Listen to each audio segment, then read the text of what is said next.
आइए इस चैप्टर की सबसे important theorem Euclid's division lemma को सीखते हैं।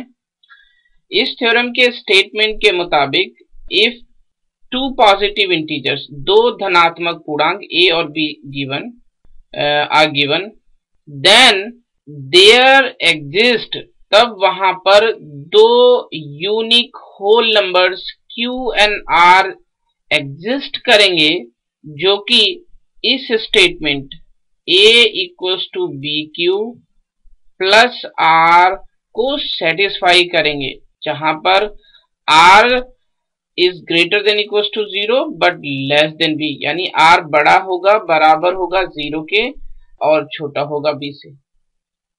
आइए इस स्टेटमेंट को हम एक एग्जाम्पल के द्वारा समझते हैं।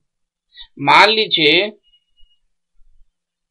आपको 77 को डिवाइड करना है 15 से। आप किस तरह से करेंगे? डेफिनेटली इस तरह से।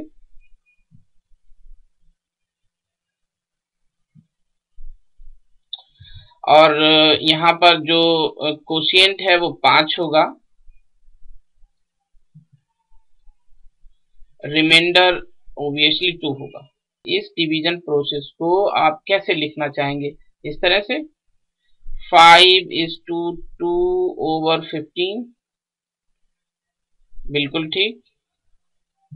लेकिन हम इस डिवीजन प्रोसेस को इस तरह से भी लिख सकते हैं कि हमने 77 को डिवाइड किया था 15 से, 5 कोशिएंट था और जो 2 है वो रिमाइंडर, यानी रिमाइंडर 2 था और कोशिएंट 5। तो इस डिवीजन प्रोसेस को, यानी इस डिवीजन प्रोसेस को इस तरह से लिखने का जो तरीका है, जो मेथड है, उसी को हम यूक्लिड्स डिवीजन लेमा कहते हैं। आइए इस यूक्लिड डिवीजन लेमा पर बेस्ड हम एक एल्गोरिदम सीखते हैं, यूक्लिड्स डिवीजन एल्गोरिदम। ये एक बहुत ही इंपॉर्टेंट एल्गोरिदम है जिसका यूज करके हम किन्हीं दो पॉजिटिव इंटीजर्स का एचसीएफ इजीली फाइंड कर सकते हैं। सपोज आपको कोई दो पॉजिटिव इंटीजर c और d गिवन है, जहां पर c जो है वो d से बड़ा है और आप इन दोनों का एचसीएफ फाइंड करना चाहते हैं। यूक्लिड्स डिवीजन लेमा का यूज कीजिए और स्टेटमेंट को इस तरह से लिखिए जैसा कि हमने प्रीवियसली लिखा है। अगर किसी स्टेज में आपका रिमाइंडर 0 आता है तो जो डिवाइजर होगा उस स्टेज का, यानी d होगा, वो दोनों नंबर c और d का एचसीएफ होगा। आइए हम पिछले एग्जाम्पल का यूज करके इस एल्गोरिदम को सीखते हैं। मान लीजिए हमें एक क्वेश्चन दिया है कि 77 और 15 का एचसीएफ ज्ञात कीजिए। मान लीजिए हमें 77 और 15 का एचसीएफ फाइंड करना है यूक्लिड्स डिवीजन एल्गोरिदम का यूज करके। हम किस तरह से करेंगे? सबसे पहले हम 77 और 15 पर Euclid's division algorithm lemma apply करेंगे इस तरह से। 15 से 77 को डिवाइड किया 5 टाइम्स के और जो रिमाइंडर था वो 2 बचा। इस और यूक्लिड्स डिवीजन लेमा का यूज करके हम इस प्रोसेस को इस तरह से लिखेंगे। What we find here? We find that कि ये जो 2 है वो 0 नहीं है, यानी हमारे इस स्टेज में रिमाइंडर 0 नहीं है।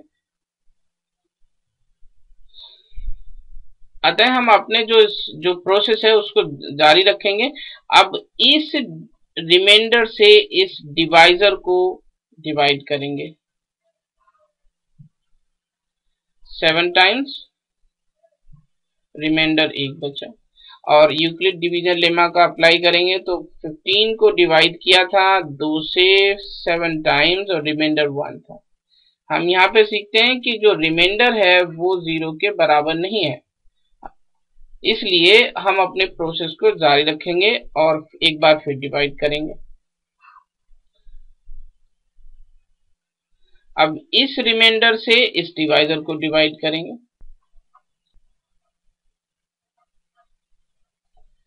इस स्टेज में जो रिमाइंडर है, यानी इस स्टेज में जो रिमाइंडर है वो 0 है। अतः Euclid division lemma, Euclid division algorithm के मुताबिक जिस स्टेज में भी रिमाइंडर 0 होता है उस स्टेज का डिवाइजर HCF होता है उन दोनों नंबर्स का। तो इस स्टेज में जो डिवाइजर है वो 1 है। अतः HCF of 77 and 15 equals to 1। इस तरह से हम और भी नंबर्स का HCF फाइंड कर सकते हैं। Thank you.